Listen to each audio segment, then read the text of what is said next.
Hi families, and welcome to our next deep dive video.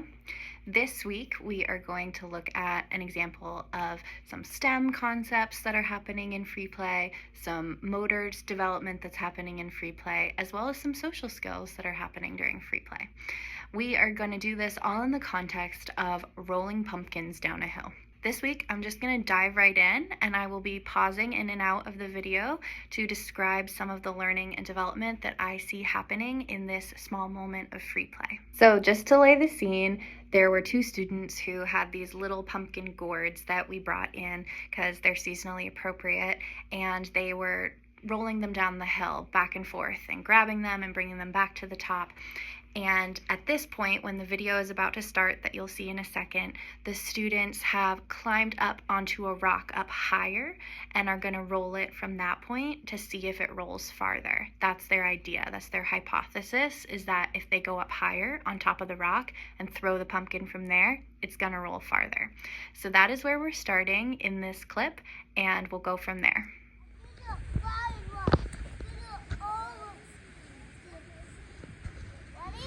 So do you think it'll go faster or slower if you throw it off the rock?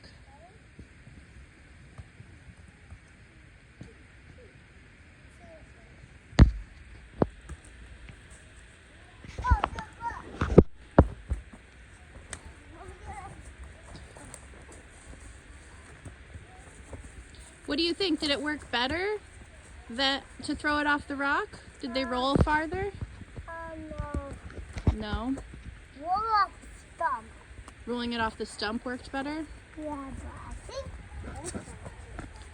Try that one, okay. So right off the bat, you're hearing me asking some probing questions. They are naturally exploring the differences between how they could roll it and how that's going to affect the speed of the pumpkin and the distance that the pumpkin goes. They are naturally exploring that, and I am trying as the teacher to bring that to a conscious level so that they can articulate it and think about it at a more critical level. And that is one way that we scaffold the development of critical thinking skills for students. And this directly connects to one of the science MELDs. Again, MELDs stands for Main Early Learning Development Standards. These are the end of preschool standards that children are working towards. These are the skills that we are hoping they will develop over the course of their time in preschool. So of course, at the beginning of their time at preschool, they're not going to have mastered all these skills. We are going to be working on them and strengthening those skills over time. And so one of the science MELDs that we are working towards is being able to compare and contrast tools, as well as change the speed of an object by manipulating the environment that it's in. So I'm seeing both of these things here, right? The students are naturally in their free play changing the speed of an object, the pumpkin, by manipulating how they're throwing it and where they're throwing it. And I'm trying to add that layer of comparing and contrasting the tools and the strategies to change that speed by having them think about the question, which one works better? Do you think this is going to change what happens? So that is an example of how Reggio teachers observe what the students are doing in their natural play and exploration, and we scaffold questions and activities to challenge them to the next phase of development and growth with their intellectual growth or their physical growth or their artistic growth or any number of skills and domains. Ooh.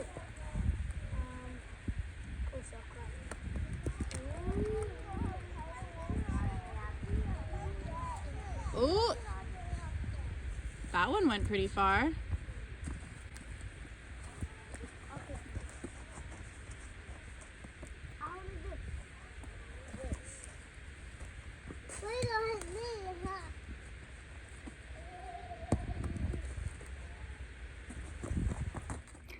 Another thing that I am noticing as an educator and as a child development specialist is the physical skills that these kids are working on.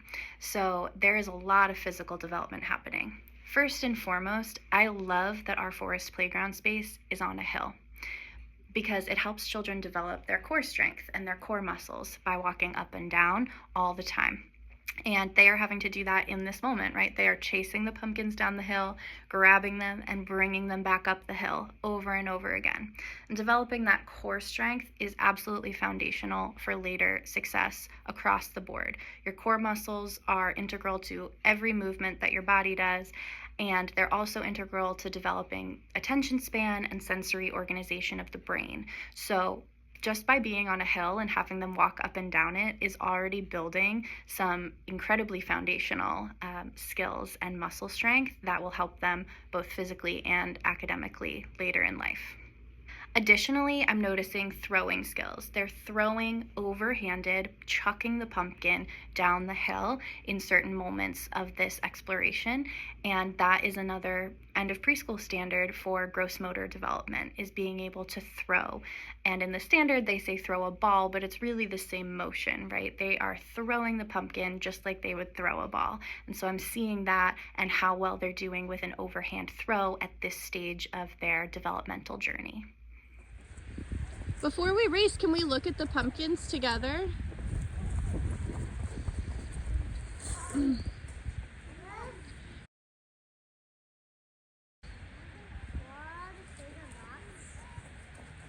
here, before you guys do a race, can we look at the pumpkins? Which one is the best at rolling? This one. This one? Why do you think so? Because it has it, like, say, clashes over stuff. It has the stem that crashes over stuff? Yeah. What do you think? It doesn't have the same, but it has these colors. Which pumpkin do you think is going to be the best at rolling out of these three?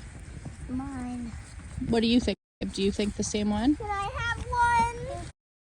Oh, that's so nice. Can you give one so that you can all race one pumpkin?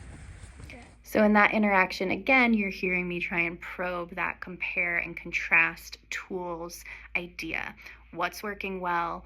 Why is it working well? Can they think about that level of things? You might have also noticed that I added some vocabulary. The student described that there's a thing that makes the pumpkin crash into stuff, and that's why he thinks it rolls better and rolls faster. But I added the vocab stem, right? It's not just a thing, it's a stem. So just by saying that, I'm introducing that vocabulary into the moment. And I'm trying to build some social skills by having them both share what they're thinking and kind of collaborate and brainstorm different ideas together. And then at the end of that moment, you saw a new student join and ask if he could have a pumpkin, and the student immediately shared one with him. There was no anxiety or tension or conflict around sharing the pumpkin. It was just here. And then I helped probe, make sure we all have the same amount, right? Let's all have one, which is math vocabulary that I'm also introducing into the moment to help scaffold how we can share and how we can do turn taking together as a team, as a group of friends, as people working together. So that's one way that we as adults can scaffold those social skills, which are really hard for young children to develop. They're very focused on themselves. They are egocentric. They don't yet have the capacity to think very deeply about how other people feel or how other people think outside of them. And so scaffolding that and showing them, modeling how we can do that with each other is a really important role that adults play in young children's lives. And for the rest of this clip, you're going to see more students and more children coming over and wanting to do the pumpkin rolling race. They have noticed what these two boys are doing and are intrigued by it. It's creating engagement and interest. And that is one of the foundational principles of the Reggio Emilia approach, is that we allow the curriculum to emerge from student interest. And so this is not our emergent inquiry topic for this classroom right now. They're not studying pumpkins or rolling or movement. That's not their particular class-wide interest. But even in these little moments, things can emerge that are a great learning opportunity for so many skills. Just in this video, we've talked about science, we've talked about vocabulary, which is a literacy skill, we've talked about gross motor skills, we've talked about social skills. So much rich learning and development happens in children's natural free play. So please watch the end of this clip and see their excitement and engagement and curiosity for learning and play come forth.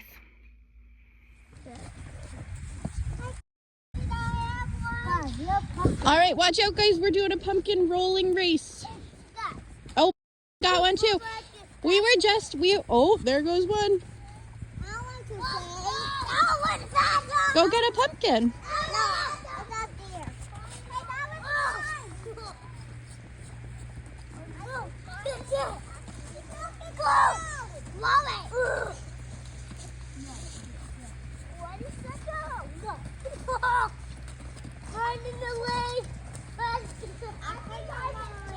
So that is the whole deep dive this week, families. Thank you for watching. I'm looking forward to seeing many of you at conferences next week and at the community potluck the week after that.